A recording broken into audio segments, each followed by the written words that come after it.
झारखंड विधानसभा का मानसून सत्र 28 जुलाई से लेकर 4 अगस्त तक चलेगी।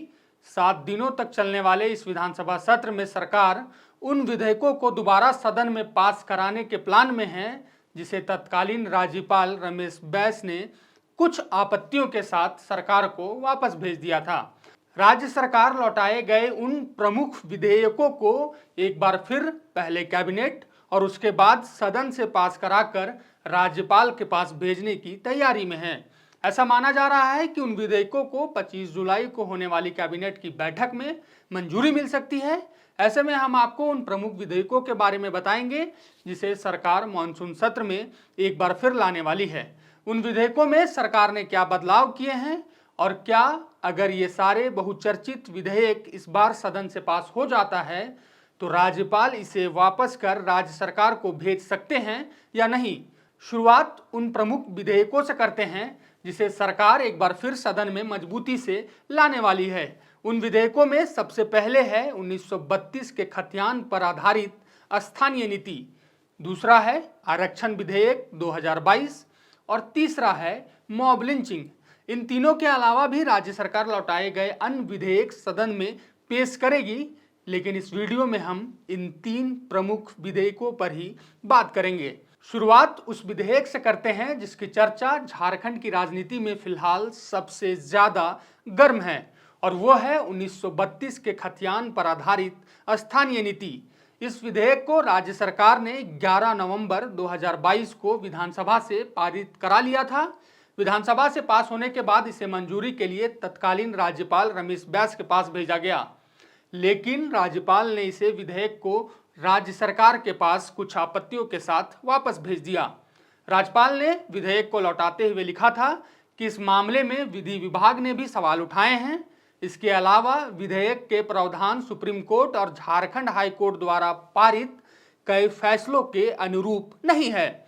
इसके अलावा राज्यपाल ने यह भी लिखा था कि विधेयक के कई बिंदु भारतीय संविधान के भाग 3 के अनुच्छेद 14, 15, 16(2) में प्रदत्त मूल अधिकार से असंगत और प्रतिकूल प्रभाव रखने वाला प्रतीत होता है, जो भारतीय संविधान के अनुच्छेद 13 से भी प्रभावित होगा। इन्हीं बिंदुओं के आधार पर राज्यपाल रमेश बैस ने विधेयक को राज्य सरकार के पास वापस भेज दिया था। अब दूसरे विधेयक पर आते हैं। दूसरा है आरक्षण बढ़ोतरी संबंधित विधेयक। राज्य सरकार द्वारा सदन में पास कराए गए इस विधेयक में ओबीसी के आरक्षण को 14 से बढ़ाकर 27% किया गया था, एसटी के आरक्षण को 26% से बढ़ाकर 28% किया गया था और एससी को 10 से बढ़ाकर 12% की गई थी। वहीं ईडब्ल्यूएस को 10% आरक्षण मिला हुआ है। ऐसे में अगर ओबीसी के 27, एसटी के 28, एससी के 12 और ईडब्ल्यूएस के 10% आरक्षण को जोड़ दें तो यह कुल आंकड़ा 77% का हो जाता है। ऐसे में राज्यपाल ने विधेयक को सुप्रीम कोर्ट के फैसले के प्रतिकूल बताया और विधेयक को वापस राज्य सरकार के पास भेज दिया था। वहीं तीसरा विधेयक है मॉब लिंचिंग का। मॉब लिंचिंग विधेयक के बारे में हमने इससे पहले वाले वीडियो में विस्तार से बात की थी। उस वीडियो का लिंक डिस्क्रिप्शन बॉक्स में डाल दिया गया है। मॉब लिंचिंग विधेयक से संबंधित सारी जानकारी उस वीडियो में आप देख सकते हैं और समझ सकते हैं। ये तो हुई उन प्रमुख विधेयकों के बारे में जिसे राज्य सरकार एक बार फिर सदन में पेश करेगी। अब बात करते हैं कि आखिर सरकार ने राज्यपाल द्वारा भेजे गए उन विधेयकों में क्या बदलाव किए हैं। राज्य सरकार के विश्वसनीय सूत्रों की माने तो सरकार ने उन विधेयकों के मूल स्वरूपों में कोई बदलाव नहीं किए हैं। सरकार ने बस उन बिंदुओं पर बदलाव किए हैं जिस पर राज्यपाल ने आपत्ति जताई थी। अब बात सबसे महत्वपूर्ण मसले पर करते हैं। सवाल है कि क्या राज्य सरकार अगर इन विधेयकों को कैबिनेट और फिर सदन से पास कराकर राज्यपाल के पास भेजती है तो क्या राज्यपाल दूसरी बार भी इसे वापस कर राज्य सरकार को भेज सकती है? तो जवाब है नहीं।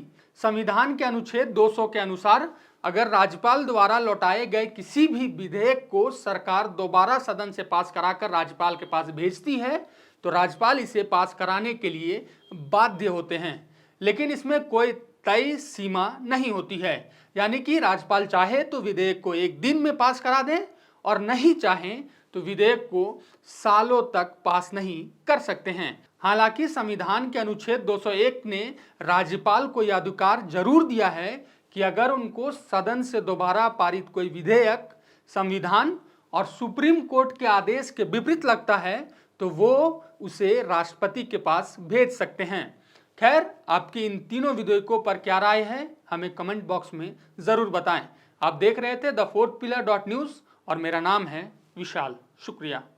अगर आप चाहते हैं कि हमारे वीडियोस का नोटिफिकेशन आपको बिना देरी के मिलता रहे तो आप इस चैनल को फॉलो और सब्सक्राइब जरूर कर लें। बाकी आप हमारे काम को लेकर कोई सुझाव हमें देना चाहते हो तो कमेंट बॉक्स में आप सादर आमंत्रित हैं। इसके अलावा हमारे वीडियोस आपको अलग अलग ठिकानों जैसे फेसबुक, इंस्टाग्राम, ट्विटर पर भी देखने को मिलेंगे, जिसके लिंक डिस्क्रिप्शन में डाल दिए गए हैं। शुक्रिया।